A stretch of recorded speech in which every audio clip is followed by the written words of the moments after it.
வெயில் காலத்துல வேர்க்குரு உங்களுக்குலாம் அதிகமா வர ஆரம்பிச்சிருச்சா? அது வராம தடுக்கிறதுக்கான வழிகள் என்ன அப்படின்றது தான் இந்த வீடியோல நீங்க பார்க்க போறீங்க.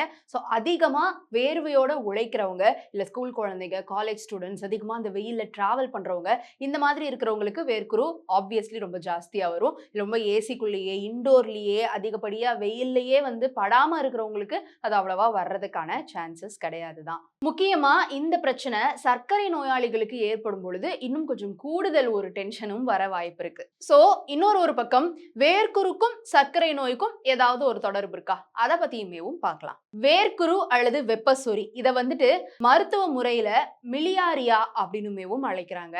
இது பொதுவா எங்க வரும்? கழுத்து, முகம், மார்பு, அக்குள், தொடைப்பகுதி, இடுப்பு பகுதி இந்த மாதிரி பகுதிகள்ல வந்து பார்த்திருப்பீங்க. சோ இது எதனால வருது?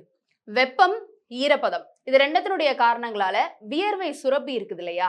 அதுல ஸ்டெஃபைலோகாக்கஸ் எபிடெர்மிடிஸ் அப்படின்ற மாதிரியான பாக்டீரியானாலேயோ இல்ல இறந்த செல்லுடைய தோள்கள் வந்து இதெல்லாம் போய் வந்து அந்த இடத்த அடைக்கிறதுனால தான் இந்த வேர்க்குரு அப்படின்றது வந்து வருது. இதுலயே 3 வகை இருக்காம். படிக வேர்க்குரு, சிவப்பு வேர்க்குரு, உட்புற வேர்க்குரு அப்படின்னு 3 டைப்ஸ் ஆஃப் வேர்க்குரு வருது. சோ வேர்க்குரு வர்றதுக்கு முக்கியமான காரணங்கள் அப்படின்னு பார்க்கும் பொழுது குழந்தைகளுக்கு வந்து இந்த வேர்வை சுரபிகள் வந்து முதிர்வடையாம இருக்கும். அதுதான் மெயின் ரீசன் குழந்தைகளுக்கு அதிகமா வர்றது. இதை தாண்டி ஒர்க் அவுட் பண்றவங்களுக்கு சில நேரம் அந்த வேர்வை அது உடல்லயே இருக்கிறதுனால வரலாம். ஒழுங்கா அதை வந்துட்டு அவங்க கிளீன் பண்ணாம இருக்கும் பொழுது. சில நேரங்கள்ல அதிக வெப்பமான ஈரப்பதமான சூழல்ல இருக்கும் பொழுது வருது. சில நேரங்கள்ல மரபணு காரணங்களாலையும் வரும் அப்படின்னு சொல்றாங்க.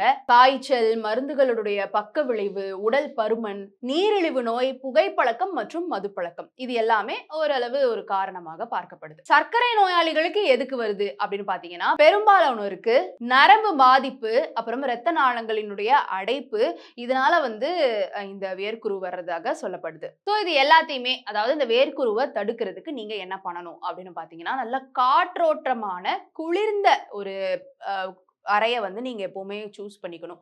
தூங்குறதுக்கா இருக்கட்டும், ஒர்க் பண்றதுக்காகவும் இருக்கட்டும். காற்றோட்டம் அப்படின்னா ஏசி காத்து தான் அப்படின்னு கூட கிடையாது. அது ஒரு ஃபேன் காத்தா இருக்கலாம். இல்ல ஜன்னல தொறந்து வச்சுட்டு உங்களுக்கு அந்த வெளியில இருந்து வரக்கூடிய காத்து கிடைக்குதா அப்படின்னு எப்பவுமே அந்த ஒரு ஒரு நல்ல ஒரு ஏர் சர்க்குலேஷன் இருக்கக்கூடிய ஒரு இடமா பார்த்து நீங்க வந்து இருந்துக்கோங்க. தூங்கும் போதும் சரி, ஒர்க் பண்ணும்போதும் சரி. ஜீன்ஸ், லெகின்ஸ் இந்த மாதிரியான இறுக்கமான ஆடைகளை இந்த சம்மர் டயத்துக்கு தூக்கி தூர போட்டுருங்க.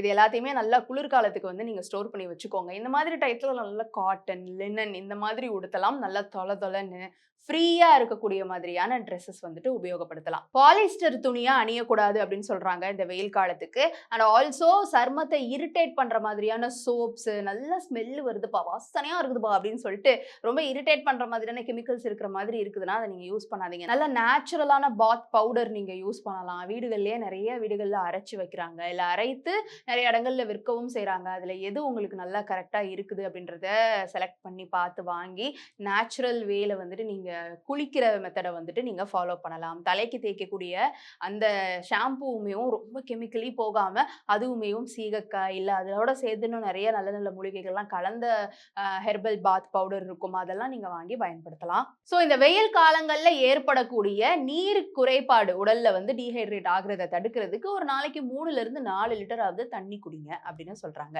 சோ தண்ணியா குடிக்கிறது ஒரு புறம் இருந்தாலும் இன்னொரு புறம் நல்ல ஃப்ரெஷ்ஷான இளநீர் குடிக்கலாம், மோர் குடிக்கலாம்.